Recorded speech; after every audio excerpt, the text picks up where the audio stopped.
Have you ever felt uneasy after seeing a number about health and wondered what it really meant?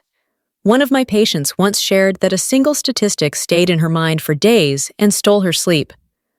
I want you to imagine this for a moment. You see a headline with a fatality rate, and before any explanation arrives, fear fills in the gaps. My name is Dr. Evelyn Carter, and I am grateful you are here with me on Senior Health Daily. After many years of caring for older adults, I have learned that numbers can feel powerful, but they can also be deeply misleading when they are taken out of context. Today, we are talking about the Nipah Virus Fatality Rate and asking an important question. Is it really that high, and what does it truly mean for you? Nipah virus is a rare virus that has drawn attention because some reported outcomes sound alarming. The media often focuses on fatality rates because they are easy to quote and hard to forget. But a fatality rate is not a prediction. It is not a sentence. It is a statistical snapshot taken from specific situations, often involving the most severe cases. In medicine, we use these numbers to guide preparation and care, not to define an individual future. I have sat across from many patients who felt frightened after reading a number online. Once we talked through how doctors actually use these statistics, their shoulders relaxed. Simple science helps here. Numbers describe groups, not people. They reflect circumstances, access to care, and timing, not personal worth or destiny. Understanding this difference matters, especially for seniors and caregivers. Calm knowledge allows your nervous system to settle. When fear steps back, clear thinking steps forward. That is when good questions are asked and wise decisions are made. If this kind of steady explanation helps you feel more grounded, please like this video, share it with someone you care about, and subscribe to Senior Health Daily. Your support allows us to continue creating calm and trustworthy health guidance made for you. In the next part, we will gently unpack what fatality rates really measure and why context matters more than the headline. What fatality rate really means. When people hear the phrase fatality rate, it often sounds final and absolute. In my experience, that reaction is very human. Numbers feel concrete, and when those numbers involve life and death, they can quickly take on a weight that feels personal. But in medicine, fatality rate has a very specific meaning, and understanding that meaning can bring a great deal of relief.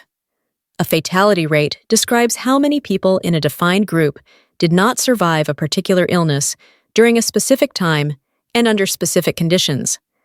It is a way for doctors and researchers to look backward and learn from what has already happened.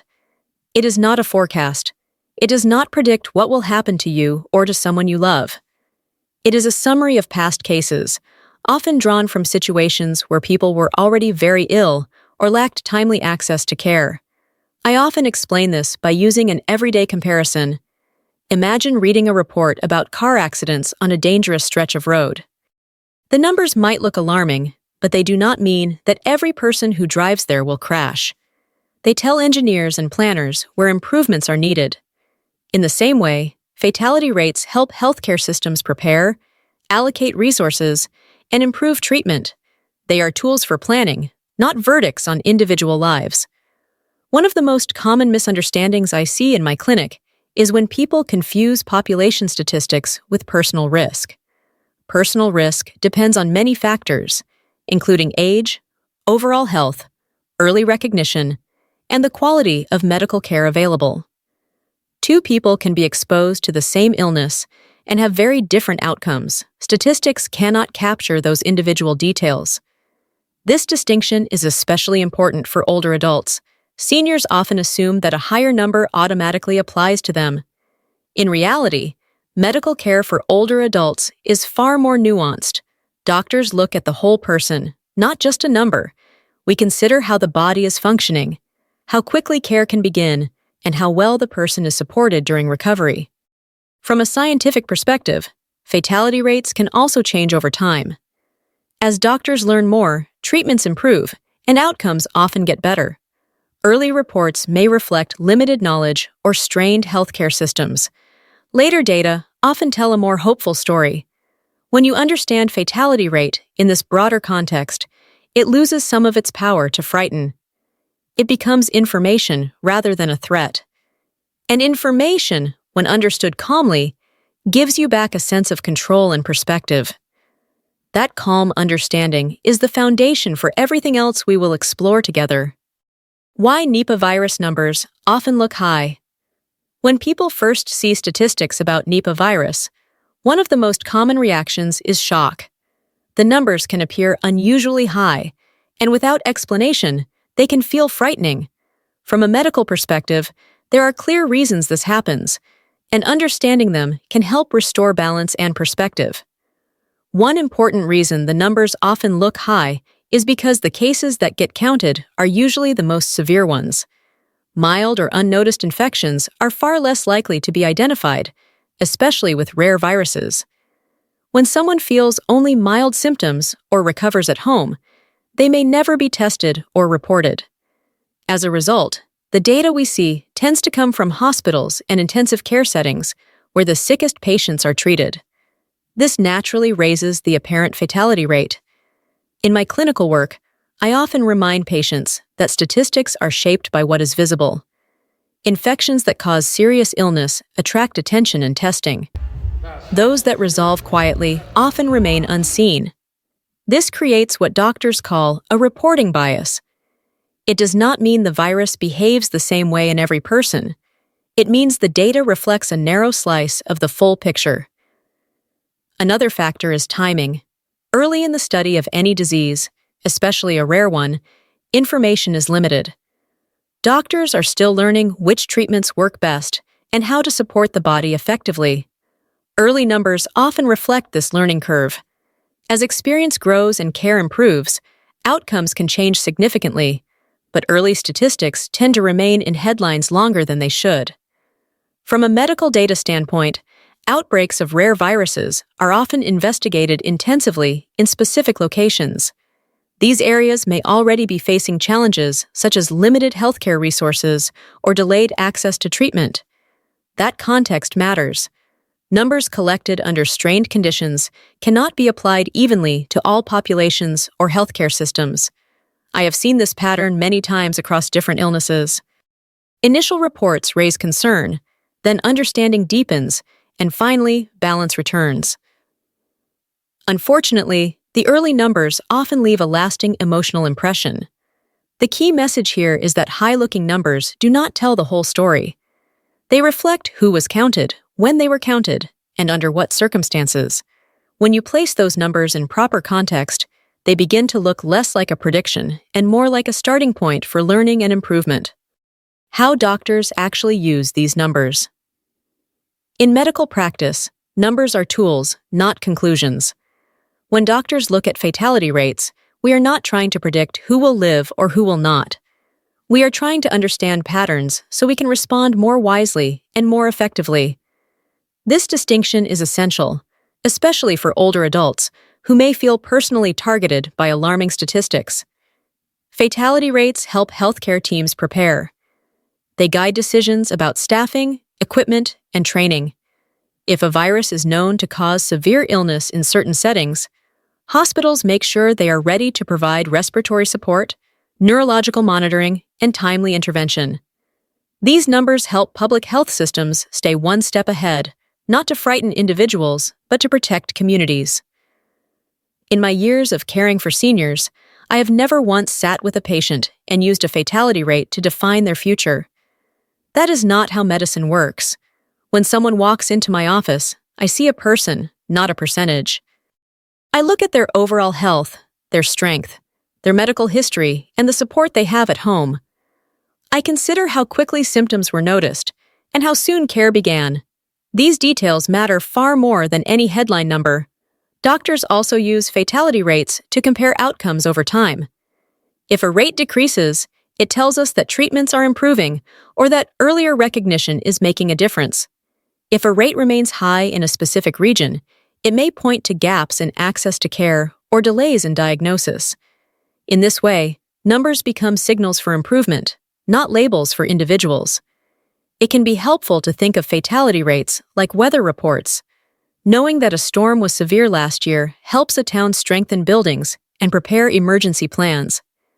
It does not mean that every storm will cause the same damage, and it does not determine how any single home will fare. Preparation reduces risk. It does not create destiny. For seniors and caregivers, this understanding is deeply reassuring. You are not a statistic waiting to happen. You are a person with a body that responds to care, attention, and timely support. Medicine respects that individuality. When doctors talk about risk, we do so to guide care, not to take away hope. By seeing how doctors actually use these numbers, you can begin to release the fear that often comes with them. Fatality rates belong in planning rooms and research papers. At the bedside, what matters most is compassion, context, and the unique story of the person sitting in front of us. Media headlines versus medical reality. There is often a wide gap between how medical information is discussed in a doctor's office and how it appears in headlines. This difference can quietly shape fear, especially when numbers are involved. In medicine, numbers are meant to inform decisions. In media, numbers are often used to capture attention. Neither approach is inherently wrong, but they serve very different purposes. Headlines are designed to stop a reader mid-scroll. They are short, dramatic, and simplified. When a fatality rate is mentioned, it is usually presented without context, explanation, or nuance. The goal is speed and impact. What gets lost is the story behind the number. Who was counted? Under what conditions? With what level of medical support? These details matter deeply in healthcare, but they rarely fit into a headline. In contrast, when doctors discuss fatality rates, the tone is slower and more careful. We talk about ranges, circumstances, and limitations. We ask questions like when the data was collected and what treatments were available at the time. We look at who was included and who was not. This approach does not make for exciting news, but it leads to more accurate understanding. I have had many patients come to me carrying fear that began with a headline. They often remember the number clearly, but not where it came from. Once we talk through the context, I can see their bodies relax. Their breathing slows. Their questions become more thoughtful. This shift is important because fear narrows attention, while understanding deepens it. Headlines are especially powerful for older adults because they can feel personal. A large number may sound like a warning aimed directly at you, but medical reality is rarely that direct. Risk is shaped by access to care, timing, and individual health. A headline cannot capture those layers. There is also a natural human tendency to remember alarming information more strongly than reassuring details. This is how the brain is wired. Media often amplifies this effect by repeating dramatic numbers across platforms. Over time, the repetition can make the risk feel larger than it truly is. Understanding this difference does not mean ignoring the news. It means reading it with a filter. Ask yourself what information might be missing. Ask how a doctor would explain the same number in a quiet room. That simple shift can protect your nervous system from unnecessary stress. Medical reality is rarely about shock. It is about patterns, care, and improvement. When you learn to separate headlines from healthcare conversations, you reclaim a sense of balance. That balance allows you to stay informed without becoming overwhelmed, and that is exactly where good health decisions begin. Age, health, and outcomes. When people hear statistics about illness, age is often the first thing they focus on. Many older adults assume that being older automatically places them in the highest risk category. In my experience, this assumption causes more fear than clarity. Age matters in medicine, but it is only one part of a much larger picture. What truly shapes outcomes is how age interacts with overall health and medical care. Two people of the same age can have very different experiences with the same illness. One may have strong heart and lung function, stable blood sugar, and good daily mobility. Another may be managing multiple chronic conditions that place extra stress on the body. The number of years lived does not tell that story on its own. Underlying health conditions play a meaningful role because they influence how the body responds to stress. Conditions such as heart disease, diabetes, or chronic lung problems can make recovery more challenging. This does not mean that someone with these conditions cannot recover. It means the body may need more support and closer monitoring. In medicine, this is not a judgment. It is simply a recognition of how complex the human body is. Access to medical care also matters deeply. Early recognition, timely evaluation, and supportive treatment can change outcomes significantly. I have seen patients do remarkably well simply because concerns were addressed early and care was consistent. When the body feels supported, it often responds better than statistics would suggest.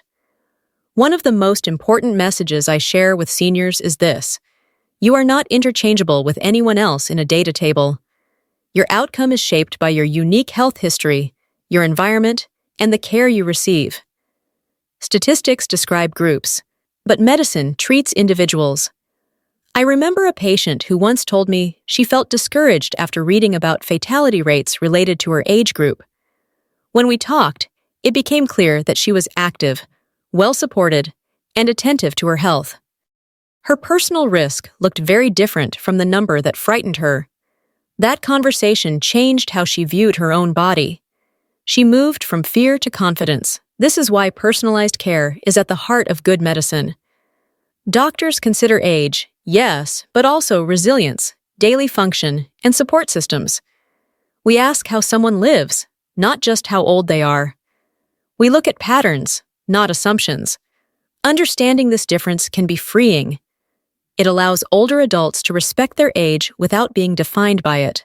Health outcomes are not predetermined by birthdays. They are shaped by care, awareness, and the many quiet strengths each person carries. When you see yourself as an individual rather than a statistic, you reclaim agency and peace of mind, which are essential parts of healthy aging. Before we continue, I want to slow the pace for a moment and speak with you directly. Learning about health, especially topics that involve numbers and risk, can be mentally tiring. It takes energy to stay present and thoughtful. If you are still here with me, that tells me you care deeply about understanding your body rather than reacting out of fear. That matters. When I began Senior Health Daily, it came from years of sitting with older adults who wanted clear answers delivered with respect and patience. Many of them felt overwhelmed by loud information and fast conclusions. They wanted a place where health could be discussed calmly, without pressure to panic or decide too quickly. That is the spirit behind every conversation we share here. I'm Dr. Evelyn Carter, from Senior Health Daily. If this video has helped you better understand your health, please consider subscribing, liking, and sharing Senior Health Daily. Your support truly encourages us to continue creating calm, helpful, and trustworthy health content made especially for you. Taking that small step helps this message reach others who may be quietly searching for the same reassurance you are. A spouse who worries late at night. A caregiver who wants to explain things gently to someone they love. A senior who has seen a frightening headline and needs context instead of alarm. Your engagement helps build a community where learning feels safe. I want you to know that liking or sharing a video is not about numbers or algorithms alone. It is about signaling that thoughtful health conversations still matter. It tells us that there is value in slowing down, explaining carefully, and respecting the emotional side of aging and care. As you continue listening, remember that understanding grows best in an environment of trust. You do not need to memorize statistics or hold on to every detail. What matters is the steady sense that you are informed enough to ask questions and calm enough to hear the answers. Thank you for allowing this space to be part of your day. Thank you for your curiosity and your patience. Together, we are shaping a different way of talking about health, one that honors experience, dignity, and peace of mind. Now, let us gently return to the conversation and continue building understanding, one careful step at a time. Risk for seniors explained calmly.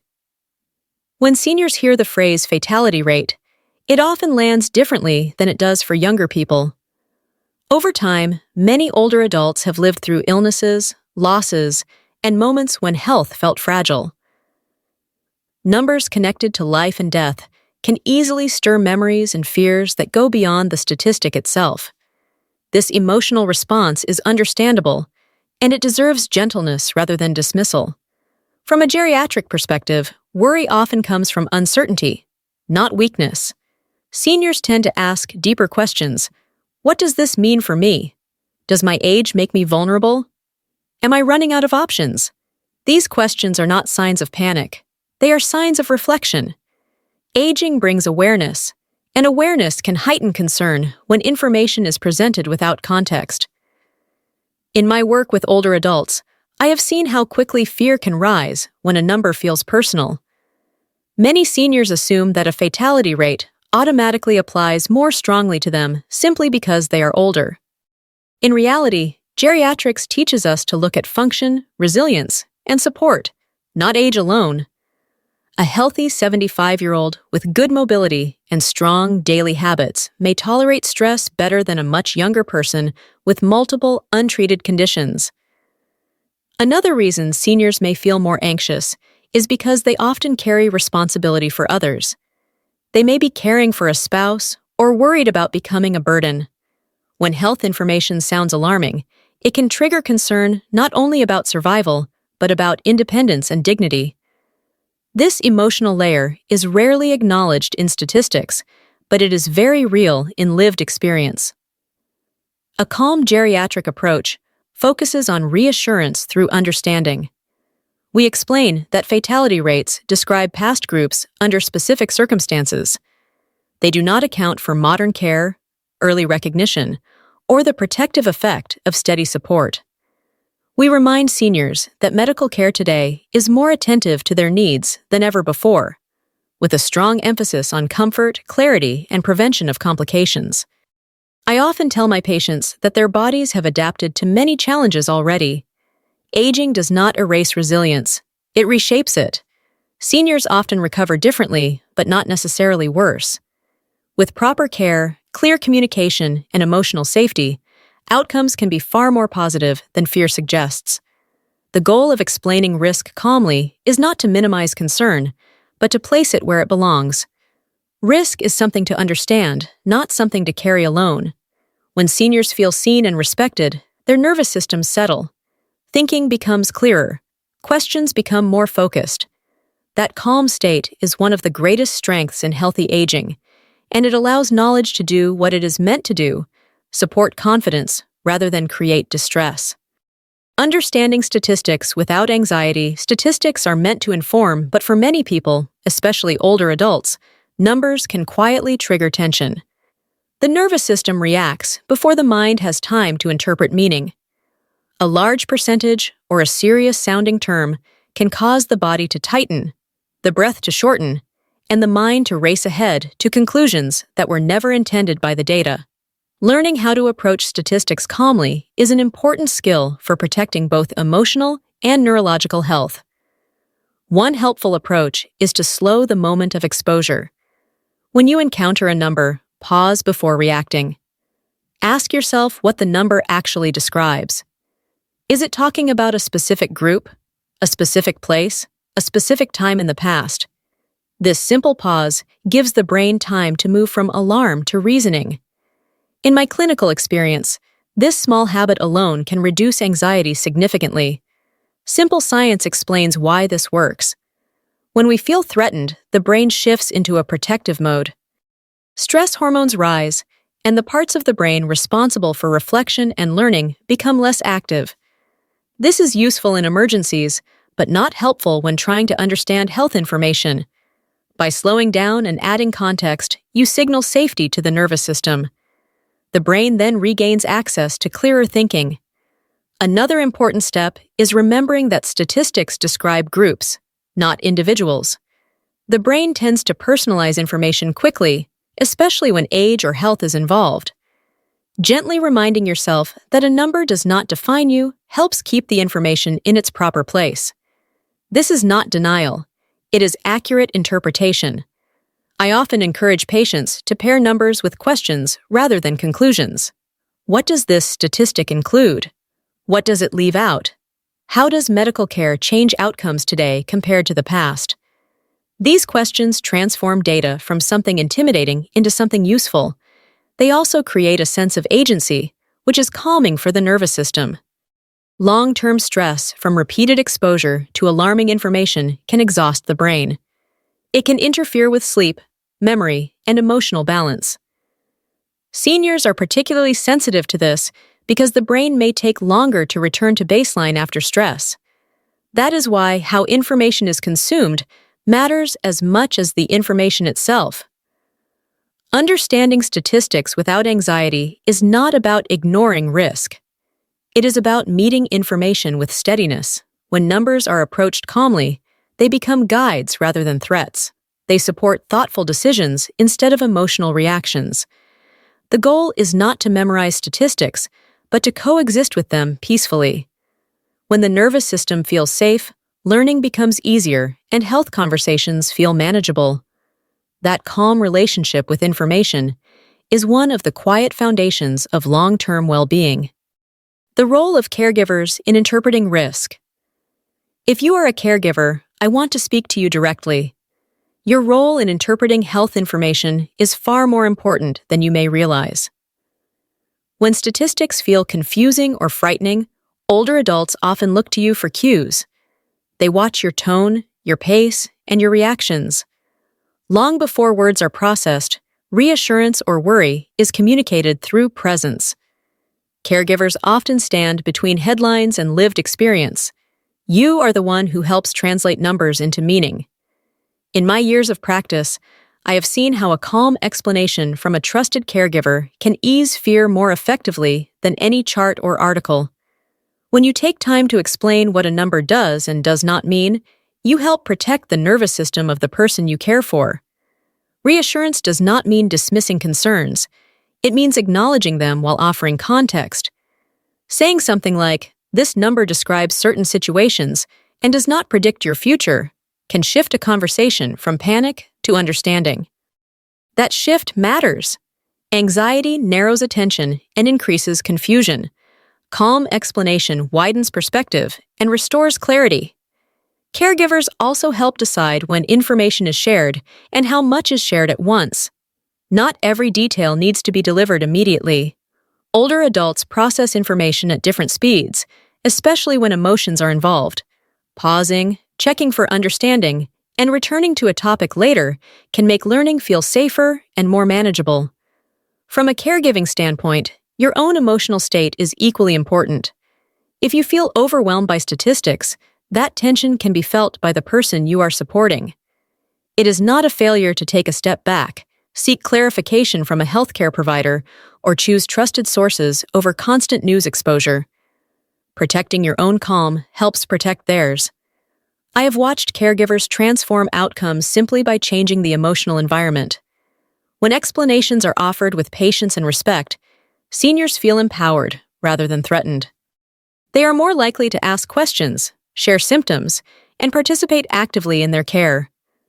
This partnership improves communication with healthcare teams and leads to better decisions over time. Your role is not to predict outcomes or carry fear alone. Your role is to witness, support, and interpret with kindness.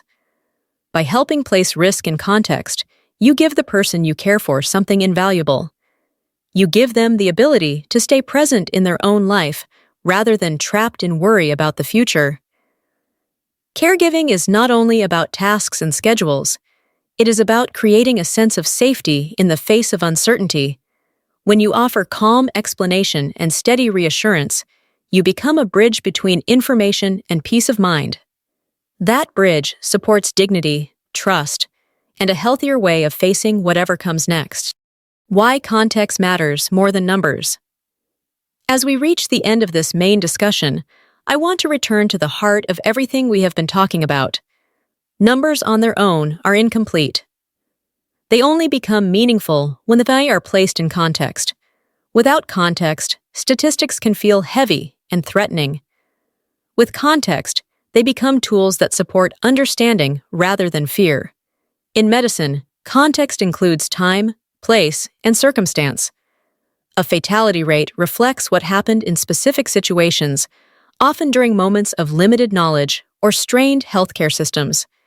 It does not automatically reflect what happens today, in a different setting, with better awareness and more supportive care. When this context is missing, numbers can sound far more frightening than they deserve to be. I have seen how powerful this difference can be in real life. Patients often arrive carrying fear that comes from a single number they read or heard. Once we talk through where that number came from and what it actually represents, the emotional weight begins to lift. Their questions change. Instead of asking, "What will happen to me?" they begin asking, "What can I do to take care of myself?" That shift is everything.